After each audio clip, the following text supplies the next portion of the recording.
I'm Brian from Reciro, the CEO, and we also have Tim Karstens here, and Paul to answer your questions. But I'm going to be talking about Zeth. So this is a type 0 ZKEVM, and the type 0 is in quotes, and we'll get into why that is later. But what is Zeth fundamentally? So it's a fully open source Ethereum block prover that actually does all of the things necessary to construct a block and proves it in ZK. Supports all of the EVM opcodes, 100% built in Rust, and you can see it costs about $20 to prove a block. Now, the 12 minutes for a proof, that's if you're using, I think, 3,000 GPUs. So, whereas if you scale it down to something more reasonable, like 64 GPUs, it takes about 50 minutes. That said, there's a ton of room for making the system a lot more performant. And all of this is based on this continuations feature. So if you're interested in ZK proof systems and how to make ZK proof systems, I think, more effective and useful, you should definitely check out the articles that we've written about continuations, because this is really the feature that's made this Zeth type 0 ZK EVM possible. So I guess I'll talk a little bit more just about that particular feature. So continuations actually lets us take a full RISC-V program. So how many people here actually know what how RISC-0 works? Should I give a little little intro? So it's a ZKEVM that interprets RISC-V code or RISC-V instructions and proves them in ZK. Now, RISC-V is a general microarchitecture, so it can ZK prove anything that can be compiled for this general purpose microarchitecture. So when we think about ZK EVMs, people usually think about taking the semantics of the EVM and then translating that directly to a set of circuits and then proving execution of EVM bytecode through these set of circuits and then combining them and aggregating them together. So instead of doing that, because this involves creating whole, potentially hundreds of custom circuits, and then you have to figure out how to get them to coordinate with each other, and then aggregate them all together, and then audit all of that. Instead, you might consider just, well, wouldn't it be great if you could ZK prove an EVM that already exists?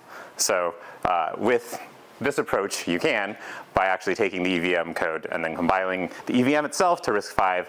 Now you effectively can shove EVM bytecode through and state data through this virtual machine and produce an actual EVM proof. Yes, so unlike these sort of EVMs that are built on top of all of these circuit libraries, this ZK EVM is based really on the REVM code base and utilizes a couple other libraries. So interestingly, with the performance even as is, so going back, so we have this general purpose ZKEVM.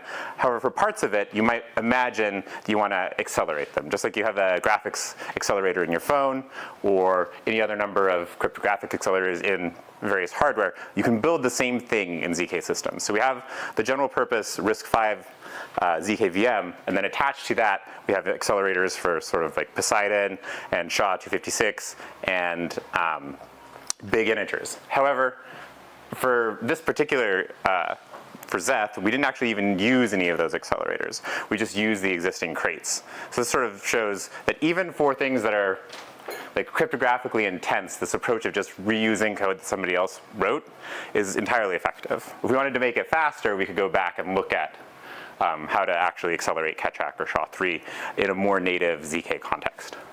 Which would then improve, I think we decided about 60% of the time in mini ETH blocks is currently spent in Keccak. So there's a lot of potential improvements for the overall system. So, oh, Tim's out there. Do you want to talk about the Patricia Merkle tree? I don't want to butcher it.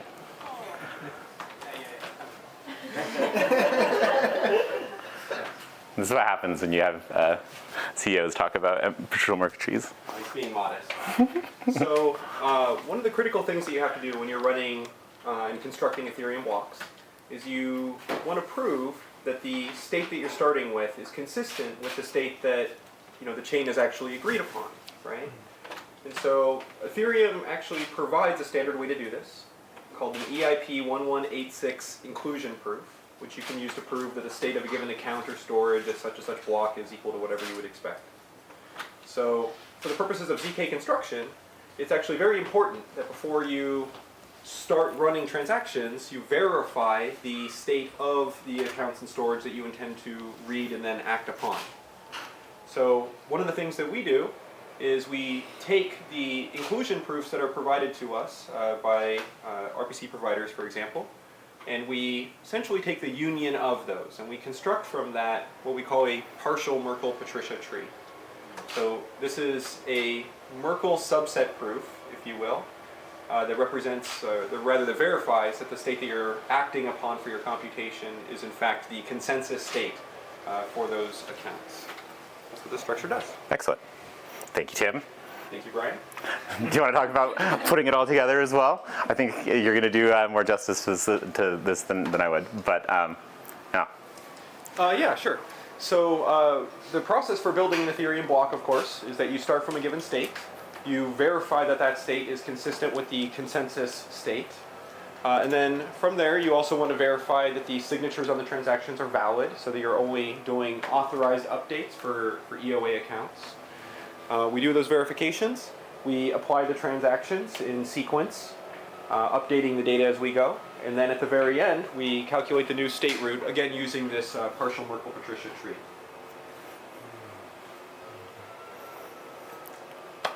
So one of the key benefits of doing things this way is that so if you look at the sort of breadth of the existing various type whatever ZKVMs or ZKEVMs, because you have to build all these custom circuits, you can imagine that the system around it kind of ossifies. You have this very complex interconnected set of code. So if you want to actually modify the EVM to add an EIP, or potentially like do things like Curio and other teams are doing to actually innovate in the kind of capabilities of your EVM, you kind of, at that point, now are looking at a huge amount of engineering and sort of security budget investment in order to bring your ZKEVMs to all of these different ecosystems.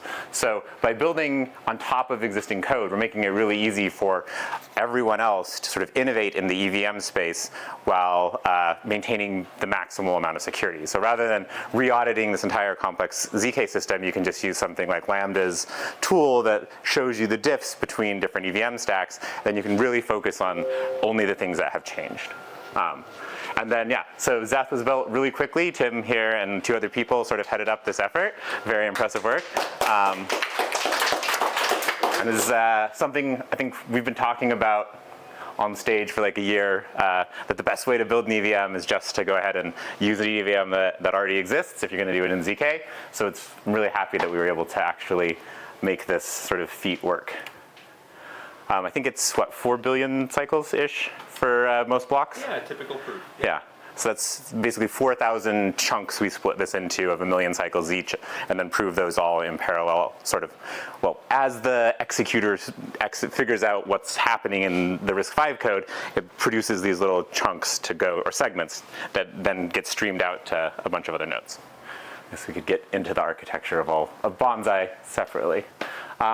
Yeah, so if you want to actually play around with any of the kinds of things that you might be able to prove from this client, like the stuff Tim mentioned, you can do this now without needing to really worry about the ZK at all.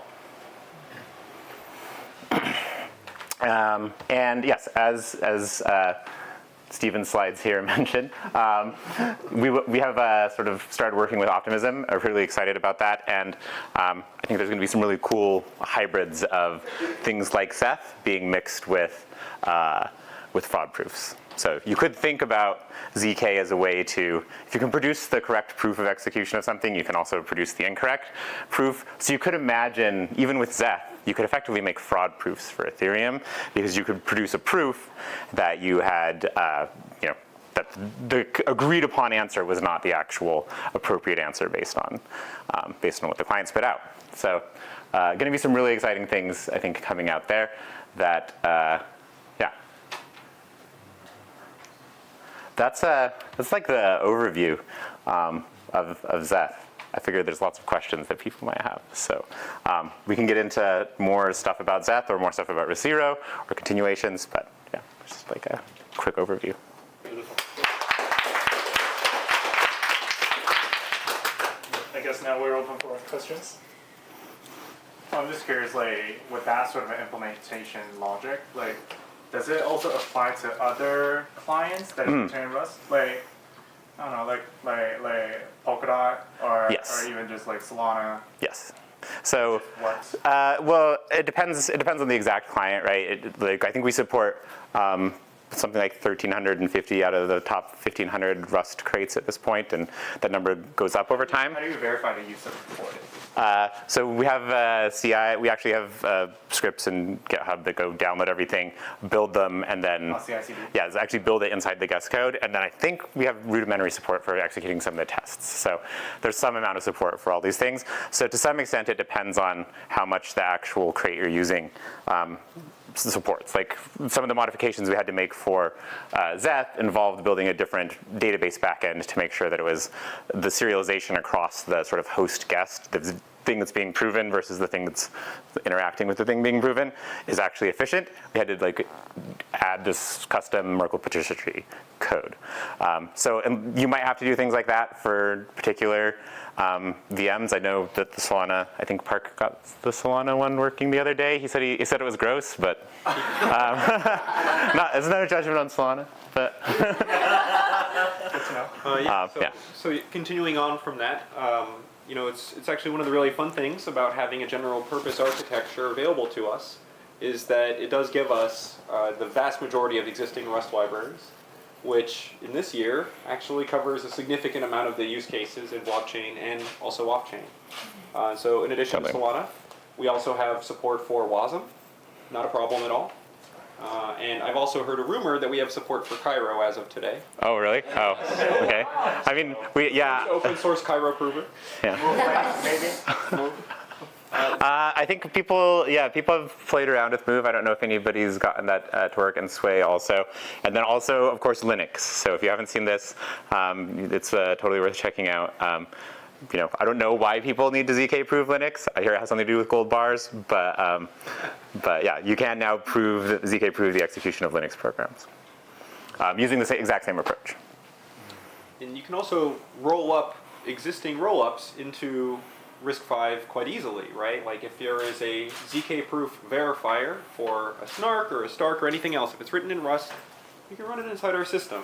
And in this way, you can make everything an L2 of everything else. Absolutely. Yeah. How do you decompose the existing Rust crates into RISC-V format? So you don't actually have to do anything for that. That's the kind of beauty of this approach. So Rust has, the compiler for Rust is built in sort of two layers. It has an initial compiler that sits above LLVM, and then it like effectively just it bolts onto LLVM, and then everything gets lowered from there. So you know, right now our tool chain, we support GCC and LLVM for production of RISC-V, but Rust pretty much already knows how to, because it uses LLVM, and because they decided to support the subtype of RISC-V that we use, RV32IM, it just works. I mean, there's a lot of hard work went into making it just work, but from a developer's standpoint, you don't need to do anything special. You did have to like run the latest version of Rust, but I think we fixed that yesterday too, so now you can just use standard Rust. Question here. Yeah. So from the compiler perspective, there are usually some unnecessary assembly level instructions, right? So how do you guys handle it, right? Because it's very expensive in terms of ZK. I mean, This is the surprising thing, right? Yeah. So I think that when we first released our VM, a lot of the cryptographers commented to us like with a little bit of skepticism. They said, how can you possibly compete in performance against virtual machine architectures that were designed specifically for ZK? And I have to say, I understand where those questions were coming from, right? Like intuitively, the more optimized, the better, and you would think that that would be really important. But empirically, with the actual data in hand, what we have found is that RISC-V is primarily just doing simple control flow operations, which cost exactly the same regardless of what your VM design actually is. Where the performance really starts to matter is when you want to do expensive cryptographic operations, right? And we see this exactly in Zeth. So Zeth actually takes advantage of, I should back up. The VM that we provide is a RISC-V core together with accelerated circuits for specific cryptographic operations, which incidentally is exactly how real processors work, right? And so if you were to be producing traditional computer systems, you do have the option of building your own ASICs for your specific application, but you'll notice that nobody does this. And they don't do it because if you need control flow, there's actually no benefit to it. The only benefits come from, you know, hyper-optimized circuits for things like ECDSA, which we provide, or for SHA-2, which we provide, or for Ketchak, which we will provide. Or someone will, yeah. Yeah. And so our architecture is very much incorporating the lessons learned from the last 100 years of computer architecture. Yep. And our experience has been that that actually translates very well into ZK, perhaps you know, running against some of the narrative that has been out there. I mean, if you think about the core philosophy of RISC versus like a CISC approach, you know, RISC-V is the, you know, spiritual successor of MIPS, and that was the successor of something else. So people have really tried to boil these set of opcodes down in RISC architectures to really kind of the bare minimum you need.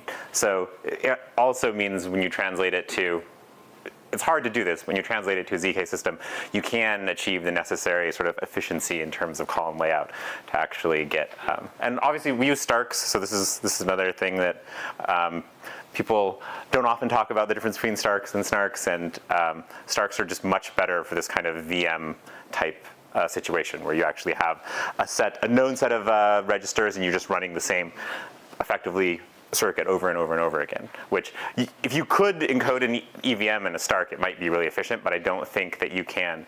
I think it's fundamentally like too complex, so you'll end up like having way too much, requiring too much memory. You certainly could do it, but it's not gonna, it doesn't work well. So having the smaller chip actually, ZKEVM is Stark-based. it's Fry-based. I don't think it's actually encoded in Starkey yet. Okay, I may be wrong. Yeah. Yeah, there's one other performance thing that's also, I think, really quite relevant. And so, They have different EVMs, yes. That one's not released yet. so another thing that folks mentioned to us early on, so RISC-V, like any kind of conventional processor design, assumes that you have a traditional memory architecture together with a collection of general purpose registers. And I've heard it suggested that this approach is not ZK optimal because it involves working with registers. And as it happens, this thesis has also been tested out by traditional computer architectures.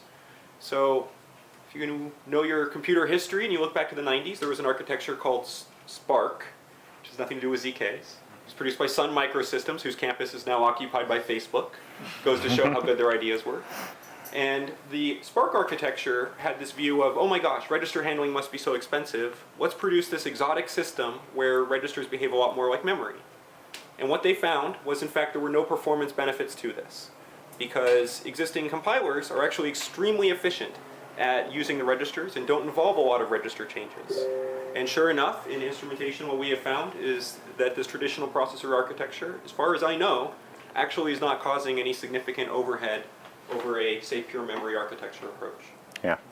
And there are other potentially interesting benefits of using a real sort of microprocessor, especially when you look at this. Before you prove anything, you have to actually simulate the thing you're proving. You have to generate the witness.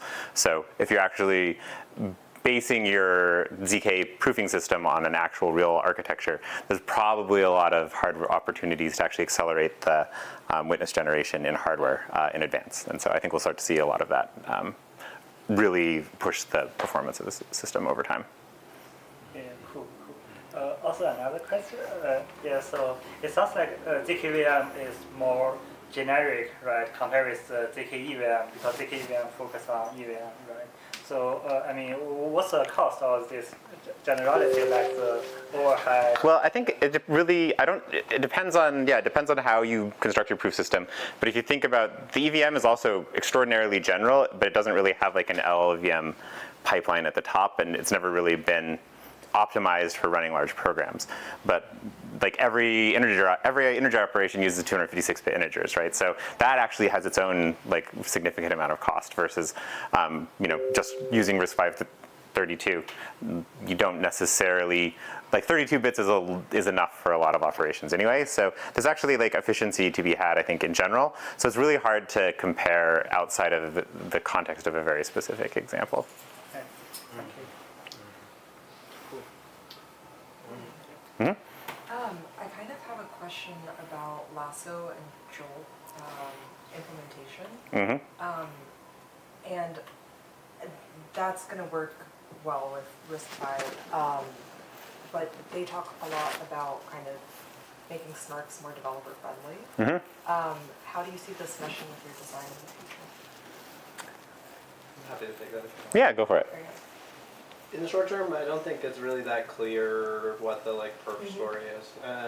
Like the details around Lasso is that the verification time is worse compared to Fry. So the gains in proof size, prover, it's yeah, okay, but it's sort of there's some gaps in the literature I think that we need to see filled in before it makes sense to make decisions about whether we want to talk about implementing it. We're sort of definitely of the opinion that at some point we're going to have to make some changes to but Lasso makes it easy for you to write circuits because you don't have to write polynomial constraints. You can instead use lookups. We make it easy because you don't have to write circuits, you just write Rust. So it's Lasso, that ease of developer experience argument for Lasso is non-unique, I guess. It's it applies if your model is developers have to write circuits. Yeah. But I think we're all kind of moving beyond the model of developers have to write circuits as the Yeah, even with the stuff Powder Labs are doing, or any other number of projects where people are building these Lurk kind of higher level circuit description languages, you can imagine back-ending any of those to Lasso. So I imagine there's going to be, and we have our own sort of circuit construction language we'll be releasing eventually as well.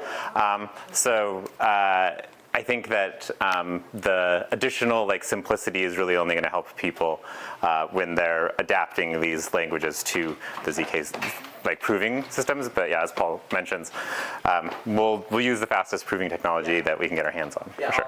I'll add to that. I guess we are definitely designing for modularity and are certainly living in a world in which we think that proof systems are going to continue to improve. So Totally. at some point, but yeah, Lasso it seems like a more substantial pivot from our design than some of the other there's some low-hanging fruit in terms of speeding up our proof system. But frankly, in digging into the details, it seems like the log-up approach in most practical use cases is offering as good performance as the Lasso approach.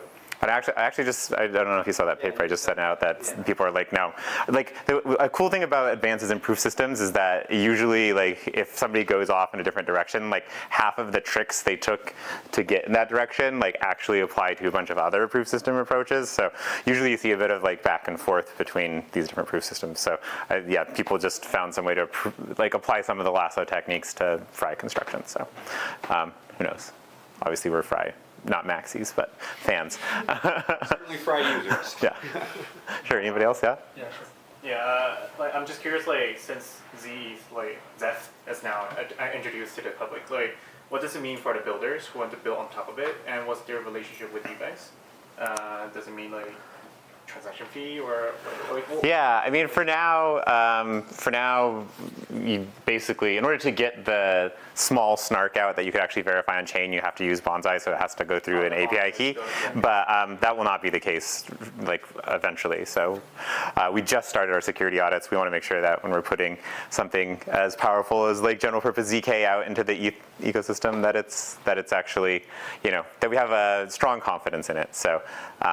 Yeah, so the story for right now is that you have to, you can certainly play around with the code and know that it will be provable in ZK, or you can use Bonsai, or you can run it locally, it's just going to take a long time and it produces a very large proof that you have to compact down, also using Bonsai. But in the future, yeah, there'll be multiple ways to prove this for sure, and hopefully a decentralized network. Yeah. I was going to ask the same question. Is there going to be something like OP staff, right? It's the standardized way where people just. I hope so. Yeah, I don't think we have solid plans there yet, but we'll definitely. I mean, we have the core of Bonsai, and we'll always be offering that to customers who want to, pay to run a centralized ZK proving service. But we will build out this decentralized network that will continue to add new features over time, for sure. Yeah, especially with this, you can actually commoditize running ZK rollup, and then that would just no longer become be opinionated ahead of time. Yeah, definitely. Yeah. Although as one of our investors, you're not supposed to be excited about commoditizing things. Pure academic discussion. Yeah. And we think that the application landscape is only going to get richer from here, Right. right? Yeah. Historically, all data on blockchain is public. And in a world where all the data is public, decentralized proving systems make a tremendous amount of sense. Yeah. But once you have the ability for people to submit proofs about applications that act on private data to public blockchains, Yeah. you'll start to see that there's significant interest, I assume, in the development of hybrid systems, where the chain itself, which maintains the public ledger, will be built by a decentralized permissionless network, and where applications that require manipulation of private user data from one or more users will certainly have to be running on some hardware that has some kind of trust obligation that's enforceable in traditional means. Yeah, and maybe people will use local proving for that. I think like our prover now runs in browsers, and lots of other people's. Especially you can. Geometry just put out their article about accelerating with web GPU. So you are seeing like a lot more proving capabilities, I think, start to come to people's laptops and phones. But eventually, I still think people are going to, like application developers that are heavily using ZK will probably want to choose a trusted party for many sort of cloud, for the same reason people use AWS at all. Right. Yeah. Yeah, if your application requires private data for multiple users, which would be the case, for instance, in an exchange, right, where you have like, not DeFi, but we'll say like really modern, complicated, I guess here we would say intent-based, kind of strategies. In this kind of context, there will be no individual user who has enough data to produce the proofs about their interactions, and so this is where you'll find centralized proving will probably have, I think, a very strong place still. Multi-party proof. Yeah. Yeah. Yeah. So probably I have one last question. So regarding the co-working with Optimism, I guess, they got all the ZK teams reaching out to them, obviously. Which part of that do you believe is most important for them to help them get on board and make decisions? It's very interesting. So when Optimism put out their request for proposals, their specific ask was for the ability to ZK prove the existing OP stack, which is written in Go. So the very first thing that we did is I sat down with Jeremy and Stephen and others, and we collected a tremendous amount of data based on the stack, what its precise execution needs were, and began estimating the complexity of building proofs of these programs which were not designed to run inside ZK. And based on these data, we were already working on Zeth. We already knew what a ZK native solution would perform like. We estimated that Zeth is actually 10x cheaper to prove than the OP program fraud system from Canon. And so based on this, we proposed to them sort of a radical idea. We said, never mind these requirements you asked for. What you really want is something that's going to be cost and performance optimized. And so we put forward this idea of using Zeth as the foundation for that. Right. For them, what that means is that they'll be able to take their current dispute window of several days and collapse it to minutes. Right? You can produce the proof within minutes that the block is simply correct, and then there's just no need to even worry about any disputes. You have an absolute proof that it's in fact accurate. Yeah, you can actually even imagine like a fraud window that's determined by people. If you want your money out sooner, you effectively pay to get a proof of correctness generated sooner, and then you could submit that. So you can, I think the fraud proof / ZK proof hybrid models are going to be really interesting for any kind of especially these kind of high-speed game clock chains. So I'm excited about the intersection of that and gaming in particular. Beautiful. And even for much more established chains like Ethereum, as Brian mentioned, our proofs today cost around $20 per block to produce. And if you believe that blocks are free, then $20 sounds like a lot. But in fact, blocks are not free to produce. Ethereum today has over 700,000 validators. If you say that each of those represents a computer, or if even only half of them or a quarter of them do, this is a significant amount of redundant compute capacity, which does in fact add to the security of the consensus aspect, but which otherwise is completely superfluous for block construction. And so empirically, the cost of producing Ethereum blocks today outside of ZK is significantly greater than $20 per block. just because. Gets to the is it cheap enough already kind of question. And yeah, so effectively Zeth, to get back to the OP question though, Zeth is kind of the basis of, like we had been kicking Zeth around and then as an idea, and then when it really came time to like submit the OP proposal, we decided to actually, effectively productionize it and then modify it to work with the OP stack. So yeah, so we expect this kind of Zeth work to be relevant in the OP context soon. Yeah. Beautiful. Thank you. Yep. So I guess if we have no more questions, we'll take a break around 10 minutes. And then next up will be Boyan from Manta talking about ZK Shuttle. Awesome. Thank you.